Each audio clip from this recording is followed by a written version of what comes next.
talk about all those things. Edward, welcome to the show. Yeah. How you doing, bud?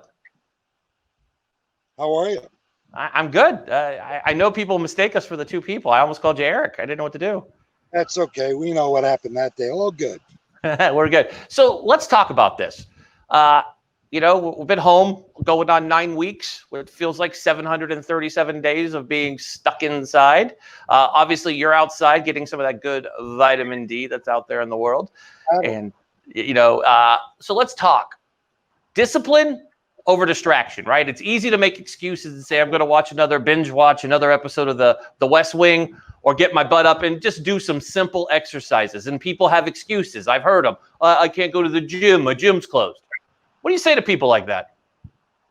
You got to start somewhere. What happens is that every day we're trying to motivate ourselves, myself included, with a family, with children, with working, with all the stress out there.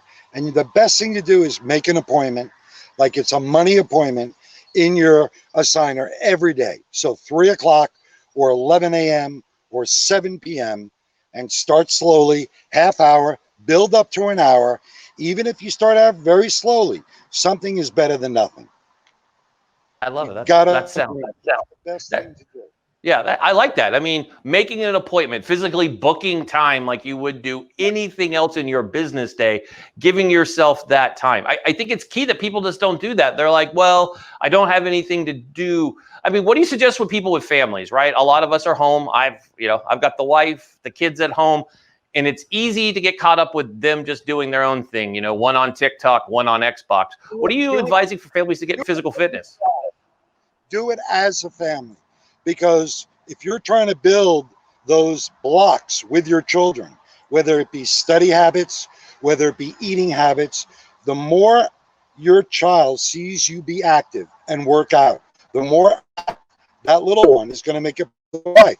So I have a 6-year-old and a 13-year-old.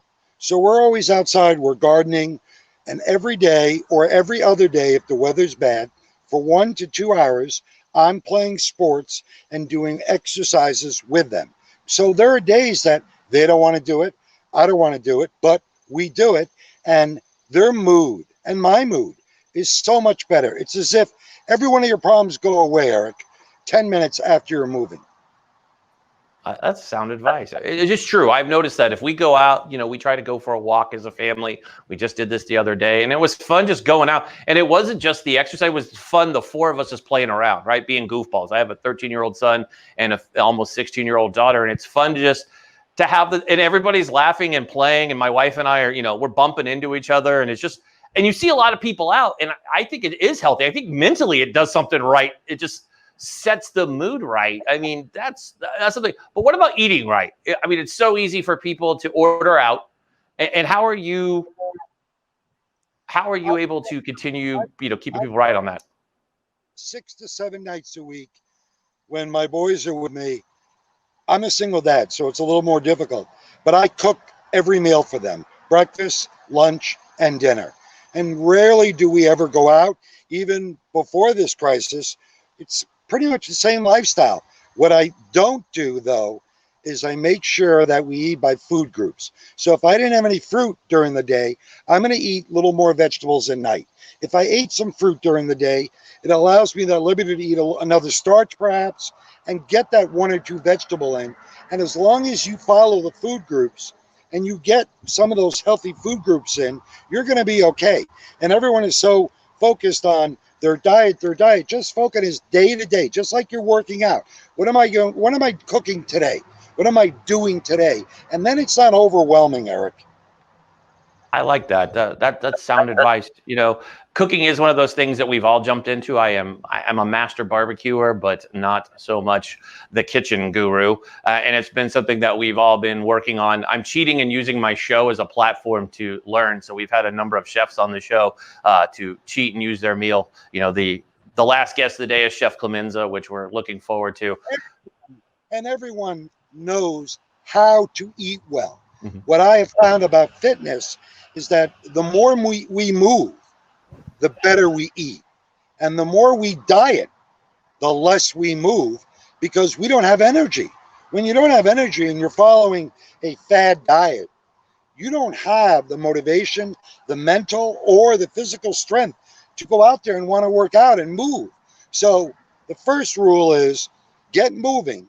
Remember, I always tell people, it's a great quote, a great exercise program can make up for lack of diet, but no diet can make up for a lack of exercise. I like that. I like that quote a lot. We're gonna chop that up and make that a quote for the day. That's solid, my friend. So let me ask you. So obviously, you are the CEO of a fitness company. What have you done to pivot during this time to make sure everybody's taken care of, and obviously doing your job? I mean, it's been a little difficult, right? All of a sudden, it all got turned off 8 weeks ago. So what have you done on that pivot? Well, what we've done is allow people a time to mourn, recover, heal, and just be positive that, hey, it's okay if you're gaining a little weight right now. It's okay if you're not as active right now. Everyone is so, you look at all these videos out there, free this, free that, get on this class, get on that. People have to mourn, and then they need to get better. What I've noticed in the last 4 weeks, Eric, is that people now are over the self-pity, are over the, okay, I guess this is the way it's going to be. And now the mindset is to get moving again. It's very interesting. So I only go by the energy and the attitude of the pulse of the country. And what I've noticed is that it's only recently that people are now getting back into, hey, you know what? The summer's coming. It's nicer weather. I need to start doing something. It looks like this is the way everything's going to be laid out in the future. So let me make it part of my lifestyle again. And now we're being not more aggressive, but we are being more attentive to people's needs, because everyone thinks they want to get in shape, but the actual doing of it is where they have the stop sign. And we like to push them a little, at least to yield, and give them exposure to a couple of things, and then build momentum. So let's talk about things that got shut down and they're not quick to reopen them right now. In places like gyms, I know a lot of people, that and the barbershop seem to be the priority list for a lot of my friends. So let me ask you, places like gyms always boast about how clean they are. I mean, that is one thing that you walk into a gym and you see it, ultra clean. But why are they not quick to open those up? Some people are saying, well, you got to think of the people over the weight rack. They're coughing or breathing out and things are going over the weight. Why are gyms like almost on the list of the last things to open instead of the first thing? Because they are ultra clean. I mean, every gym I've been into, I'm impressed. There's always somebody cleaning something. Because of the risk of, I'll give you an idea. When you touch a dumbbell, so the smaller items, the mats, the dumbbells, and things of that nature, you have more of a risk of contracting something, because think about it. When was the last time you wiped off the handles of your dumbbell? But the aerobic machines are always being wiped off. So what happens is that there are parts of the gym where it's higher risk, lower risk, and you have to have a trust factor that, hey, that person that just left those 10-pound dumbbells, they have wiped that off properly. And that's assuming they did it properly. And also the air, the ventilation in gyms is normally not that great, especially with gyms that have low ceilings. So there's a lot more risk factor with that. However, I don't think people are going to be getting back to gyms on a full-time basis until we see a confidence that, hey, it's okay.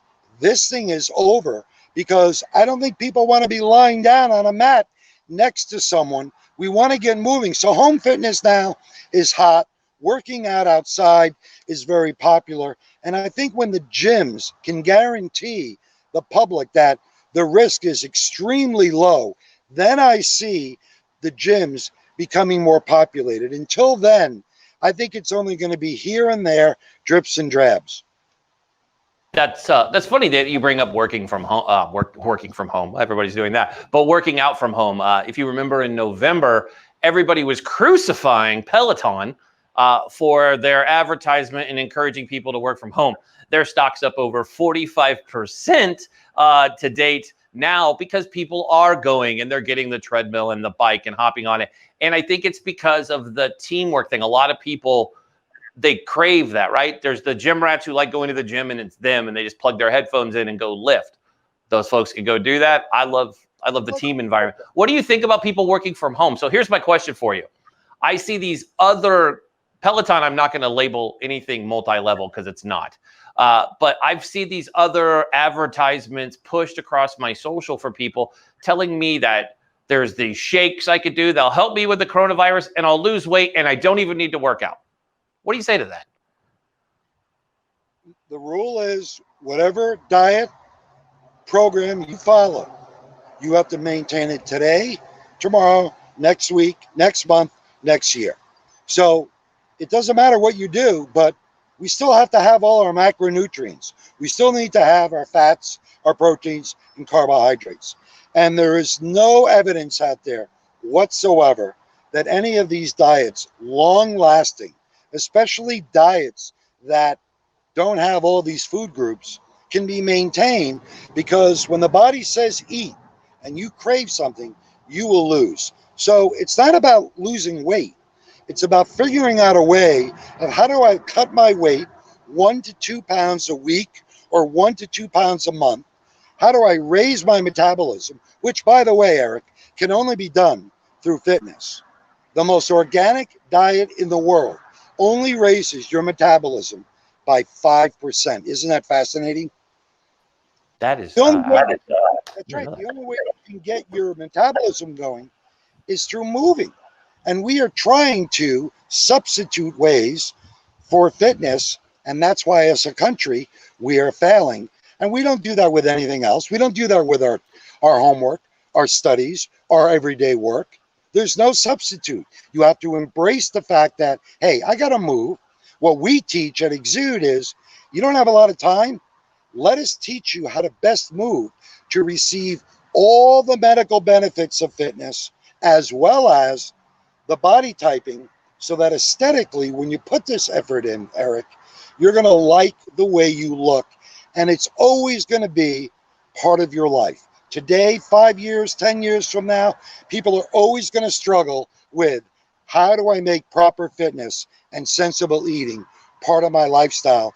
And if you pick something you can follow, you're going to enjoy it and you're going to be a lot more successful. I love it. Well, I want to thank you, Edward, for joining today. Before you go, let folks know how they can reach out to you and find out more information. Well, of course, exude.com. And get on. We offer programs around the world through remote, virtual. We're a content company. We have many books. We have many DVDs out there. We educate people how to make fitness part of your lifestyle, specifically how to work out for your body type to maintain your fitness regimen, increase your health, and most importantly, look and feel better. And if you're stuck or you need some help, we're going to motivate you to get to a better level. Outstanding. I want to thank you for joining us today, Edward. So we'll have you on really soon. Thank you again and have yourself a great week. Great to be here. Thank you. Thanks, bud.